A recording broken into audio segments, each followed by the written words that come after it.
Name, Carl Azus. Occupation, news anchor. Tagline, Fridays are awesome. Welcome to CNN10. First international event we're explaining today concerns a breakup.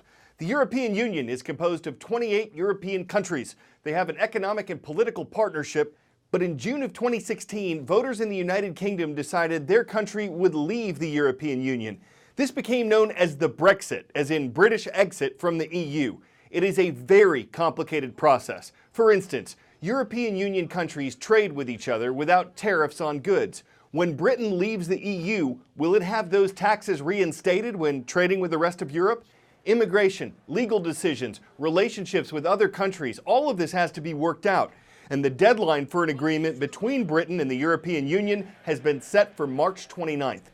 If one is reached, it could mean a smoother transition for Britain and Europe if everyone knows what to expect.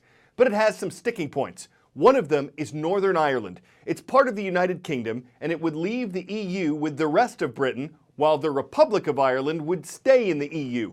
Northern Ireland and the Republic of Ireland are on the same island. Would a hard or controlled border need to be rebuilt between these two sides? There used to be one when there were decades of conflict between them. A peace deal in 1998 called the Good Friday Agreement led to the open border that you're about to see. This right here is the border between the north of Ireland on this side of the road and the south of Ireland on this side of the road. The road here is quite literally the border. There's no razor wire, there's no check posts, there's no customs posts here.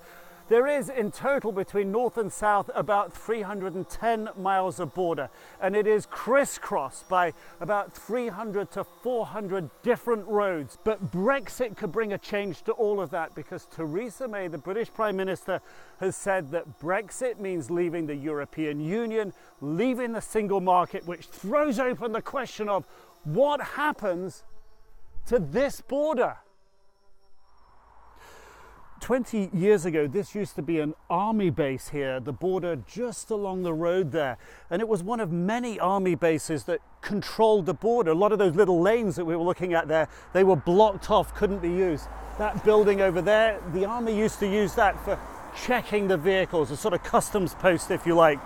But now, since the Good Friday Peace Agreement that ended the violence, ended the need for the army, this road here, it's opened up again, back to business, if you will. And there's a real economic benefit going on here. This town is beginning to thrive again.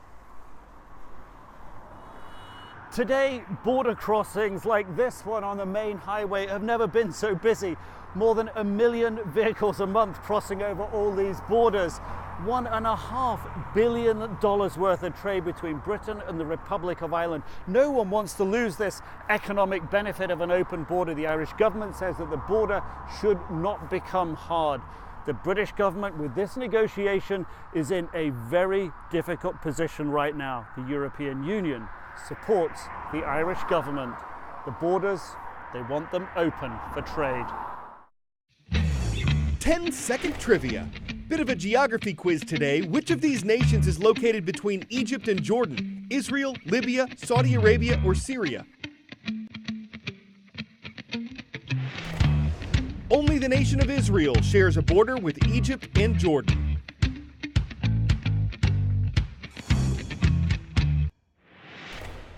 Israel has a new high-speed rail line that's an engineering marvel. Miles of bridges had to be built, miles of tunnels had to be bored, and it's traversing controversy as well. The rail line has two mostly underground sections that pass through disputed territory, and officials have plans to extend it inside Jerusalem's Old City, which is holy to Christians, Jews, and Muslims. This area's first electric railway is scheduled to open to the public in the weeks or months ahead. If that sounded vague, it's because the tremendous project has seen delays for years, though it should reduce delays for thousands of commuters. This train is the largest transportation project in Israel, costing a whopping $2 billion. When you get on board, you're stepping into the future alongside the past. It'll be the quickest way for pilgrims to get to the holy city of Jerusalem, or a businessman going to the tech hub of Tel Aviv for a meeting. It's also going to reduce the commute between the Mediterranean plains and the Judean hills, which usually takes about an hour to two to less than 30 minutes. This project, though, has been delayed. It's 10 years behind schedule. Officials blame bureaucratic problems that they've encountered, but they hope to have 50,000 people riding this train a day at its peak. This project truly is immense. There's 14 kilometers of tunnels and bridges, like one we're traveling through right now, but it isn't without controversy. This tunnel runs through the West Bank. Something also that is interesting is that the train station in Jerusalem is one of the top 5 deepest in the world and was built to withstand a nuclear blast. And you won't be able to ride alongside me anytime soon, as it's expected to be open to the public in the next few months. CNN's Positive Athlete series highlights high school students who overcome adversity or help others do that across the U.S. If that sounds like someone you know, you can nominate him or her at cnn.com/positiveathlete. Lamont Smith is someone who's reaching out from his hometown of Duluth, Georgia, to people in need several states away. Lamont started getting involved in basketball when he was about 5 years old. Basketball teaches you more than what you just do on the court. Like, they teach you stuff about life that you don't even realize you're learning. He's a floor general. He understands the game inside and out. Off the court, he's an amazing kid. He's big in the community. He knows what he's doing as far as help and relief, and he really cares about people in general. When I was about 6th grade, a house down the street caught on fire right before Christmas time. There was a little boy, he was like 5, 6 years old, and his parents had just bought him an Xbox. And I had one already, but like I barely played it, so it didn't make sense because as a kid, like I pretty much got everything I wanted. So when they told me that, I just gave him the Xbox, like, you can have it, Christmas gift. Hurricane Harvey, one of his old teammates, him and his family happened to move to Houston. And when he saw the devastation, he was like, Mom, Andrew and his family's down there. Can we just do it? Can we just do it? I just want to help people. The school, the community sent clothes that they no longer wore. We packed up a couple tractor trailers, sent it down to Houston, flew down there and organized everything and had a drive at this church and gave out a lot of stuff to, it was a good amount of people, it was a good show. What we took to Houston, we did truckloads of water. We took diapers, any type of toiletries. We collected clothes. We did basically anything that you would need for your everyday household. I believe in good karma, so I feel like if you do help out, something will come in the future and return on you. And I mean, all in all, it's a good thing to do. I don't see why you wouldn't want to get back. He's never said it. It's just like, okay, we've done it. What are we gonna do next? He doesn't take it as anything to get glory out of it. And that's what I think I love about him so much.